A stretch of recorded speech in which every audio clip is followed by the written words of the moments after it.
Bonjour chers élèves de la 5e année de l'école Les Rossignols. Nous sommes lundi 20 avril 2020. On a une leçon de lecture. Comme on l'a déjà remarqué, il y a la présence de 3 petits textes. Le premier et le deuxième, on les a déjà expliqués la séance précédente. On va faire un rappel. Il y a les mêmes personnages. Un corbeau qui est un oiseau noir, il se trouve perché sur une branche. Le renard, c'est un animal, il est affamé, il cherche quelque chose à manger. La scène se passe dans une forêt. Dans le premier texte, le renard veut avoir le morceau de viande, d'accord, que possède le corbeau. Dans le deuxième, le renard veut avoir le fromage que possède aussi le corbeau. Alors c'est pour cela il le flatte en lui disant qu'il est très beau. Qu'est-ce qui lui manque? Seulement la voix. Le pauvre corbeau ouvre sa bouche pour chanter et le morceau, soit de la viande ou bien du fromage, tombe par terre. Bien sûr, le renard l'attrape. Alors, dans ces deux textes, on raconte une histoire. On narre une histoire, ça veut dire le premier et le deuxième sont de type narratif. Si on parle du genre, le premier, c'est un récit et le deuxième, c'est un texte poétique.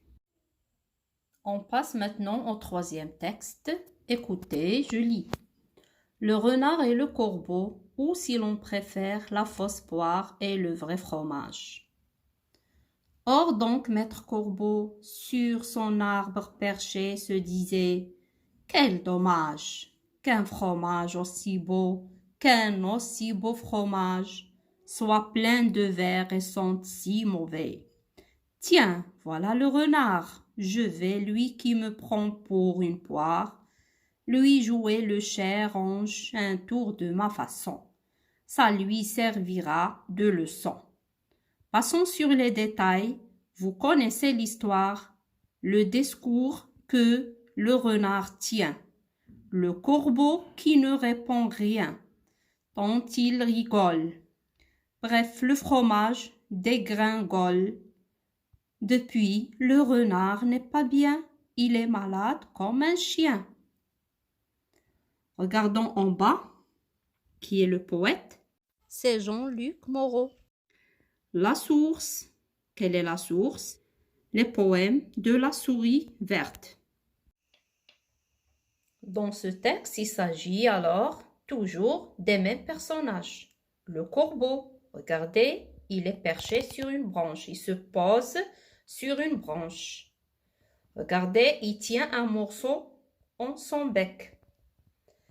Et en bas, qu'est-ce qu'on voit? On voit bien sûr le renard. Alors, dans ce texte, on raconte une histoire. C'est un texte narratif. Regardez comment il est disposé. Qu'est-ce qu'on trouve? On trouve des vers.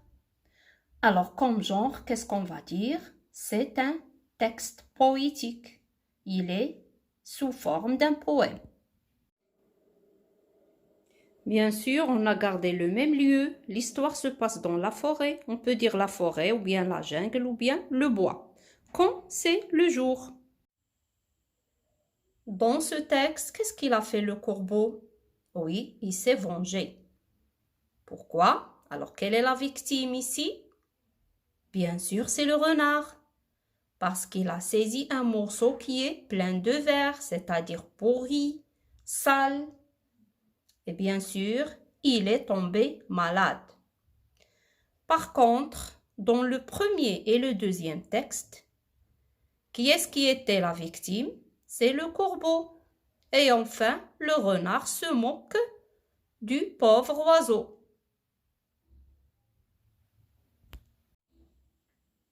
On explique quelques mots. Bien sûr, la poire, c'est un fruit.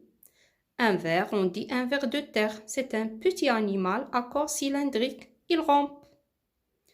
Dégringoler, ça veut dire tomber de haut en bas. Rigoler, c'est se moquer, s'amuser. D'accord? Vous avez aussi dans le 8e vers lui jouer le cher ange, c'est-à-dire il va lui parler avec extrême douceur. Et voilà, la séance est terminée. J'espère que vous avez bien compris ce texte. À la prochaine.